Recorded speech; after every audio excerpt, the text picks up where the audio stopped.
and their supporters. Nevertheless, I have carefully listened to the issues raised by my friend, the Honorable Raila Odinga. In times like this, it is not about who is right or who is wrong. Like Winston Churchill said, I dare say, and I quote, "Courage is what it takes to stand up and speak, but it is also what it takes to sit down and listen."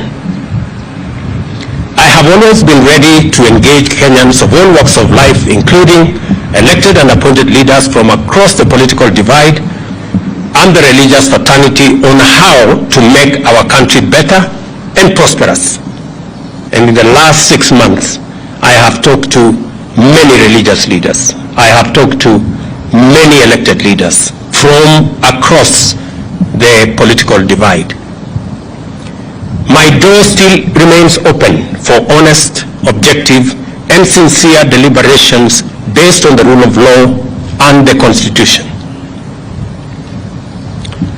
On the reconstitution of the future Electoral Commission, the selection panel that currently is in office is a creation of the law that was passed by the two chambers of parliament in response to a court decision.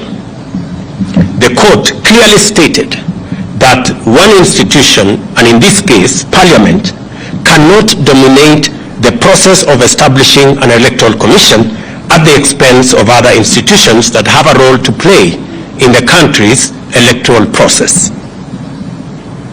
However, considering the matters raised by our friends in the opposition, I suggest a bipartisan engagement in Parliament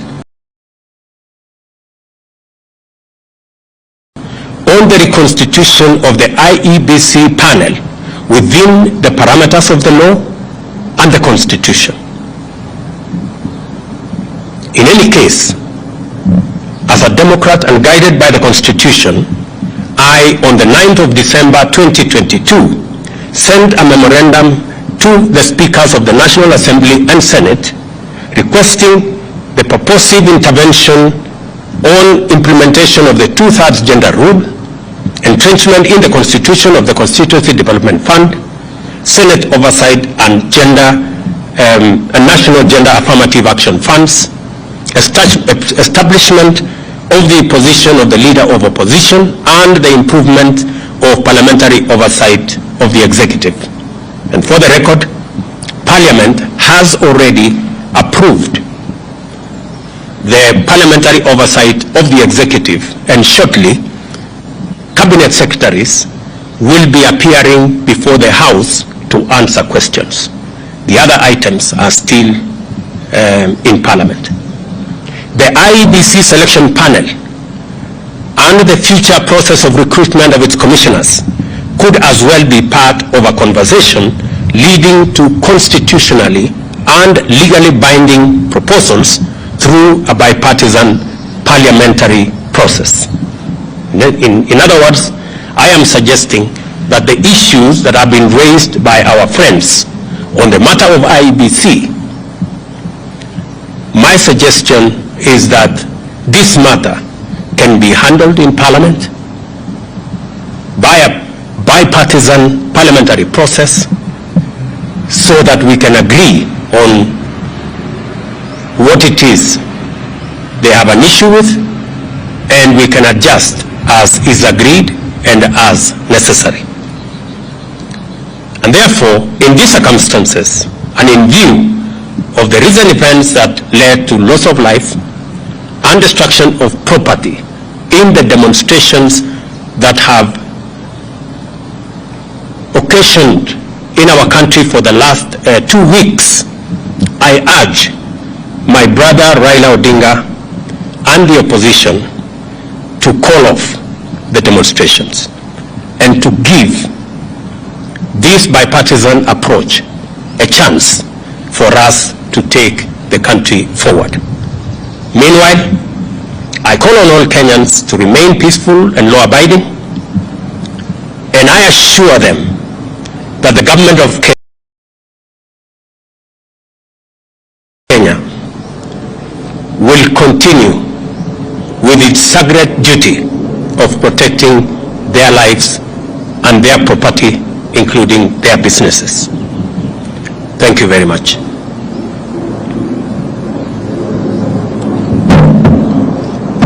I can take one or two questions. Jina langu ni Joel Chacha kutoka runinga ya K24.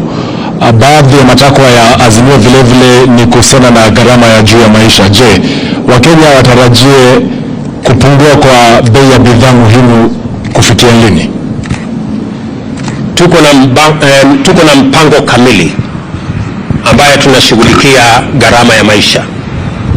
Kwa mara ya kwanza tumesajili wakulima milioni 5. Tuko na mbolea milioni 6. Saa hizi wakulima wetu wanashughulika na kupanda chakula kote katika taifa letu la Kenya. Juzi nilitangaza ya kwamba tumeagiza chakula kutoka nje na itaanza kufika wiki hii. Tuhakikishe ya kwamba pale kutakapotokea pengo ya kukosekana kwa chakula kabla hatujapata ile chakula ambayo tunazalisha mashambani na wakulima wetu, tutakuwa na nafasi ya kutumia chakula ambayo tumeagiza kutoka nchi za nje. Tumeagiza mahindi, tumeagiza mchele, tumeagiza maharagwe, tumeagiza chakula ya aina nyingi ambazo tayari tulipatiana ilani kwa wakulima wetu kwamba kama kuna mkulima yeyote ambaye bado wako na chakula katika magala zao waziuze, kwa sababu kuanzia mwezi huu tutapata chakula kutoka nje ya nchi. Na pili, ni watangazie Wakenya ya kwamba mahali tulipata gharama ya chakula pale ilikuwa shilingi 230. Kufikia sasa ni shilingi 180. Kumaanisha ya kwamba zile hatua tumezichukua zimeanza kupunguza gharama ya maisha, lakini mpango yetu ni mpango ambayo inaitwa sustainable. Ndio sababu tunashughulika na wakulima wetu. My name is Mutembei from Citizen TV, and in paving way to this bipartisan process that will initiate in Parliament, if it doesn't bear any fruit, and the positions that have been taken by yourself, your deputy, and several other leaders in government regarding a handshake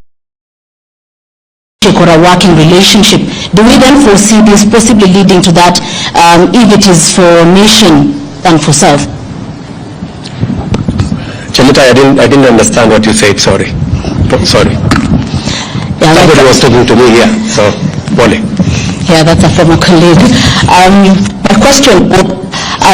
This bipartisan process that is being initiated, possibly that will start in Parliament, if it doesn't bear any fruit, and the positions that have been taken by yourself, your deputy, and other leaders in your government regarding a handshake, do we foresee a position where maybe there will be softening of stances and a possible working relationship, even if it does not translate to sharing of positions in government? You know, as a believer in the rule of law, and as a believer in running an accountable government, our position is that we should never be in the position that this country was put by the handshake, where there is no distinction between government and the opposition. Once you compromise accountability and oversight, you are in for a lot of trouble. Our position is that we want to engage our brothers and sisters on the other side on issues that are important to the people of Kenya, them as an opposition, us as a government. That way, the system of checks and balances remains intact. Mr. President, I'm Sydney Chazima from NTV. I have one or two questions. One, in a parliament where the ruling party or the ruling coalition enjoys a very high majority, how bipartisan will that process be? And then then secondly, you've only touched on one of the issues that the opposition was putting forward as part of their demands. There are issues to do with the servers, there are issues to do with the high cost of living, which you have mentioned. Then thirdly, this is to do with the demonstrations. We've seen some kind of brute force against the media from the police. We would like you to address that.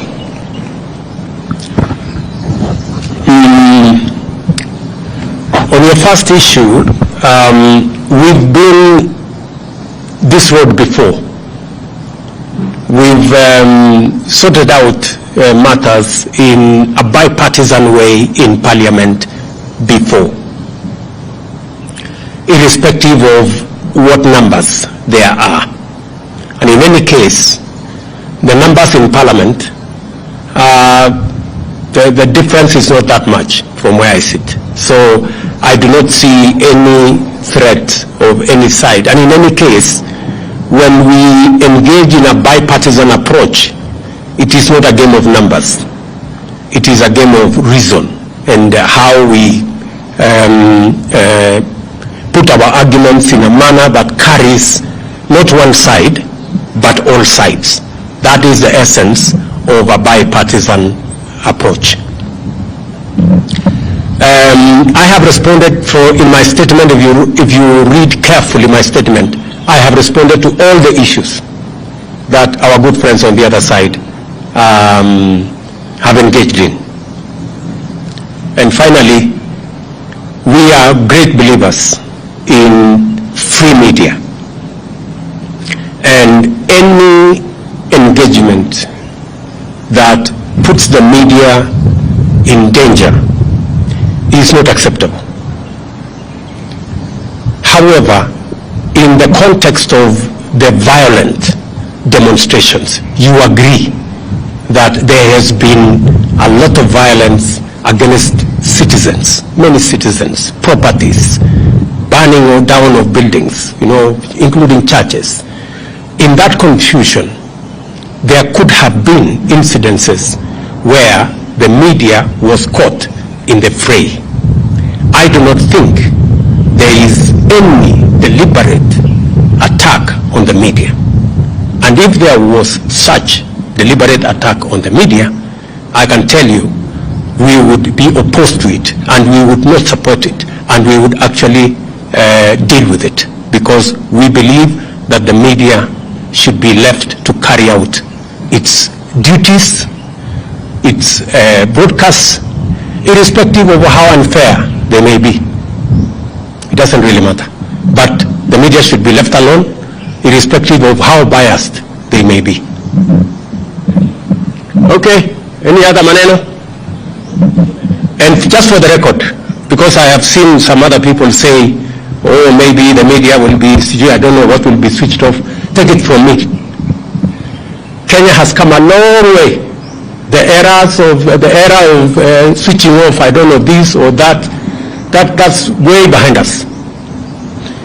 I have said we will support the right of the media to carry out its function.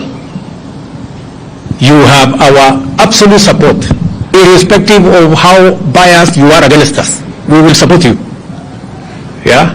We will support you to do whatever it is that you're doing. But I am sure if we exchange positions, if you are standing where I'm standing, you guys would have switched off the media. But us, we will not. Sawa. Asante.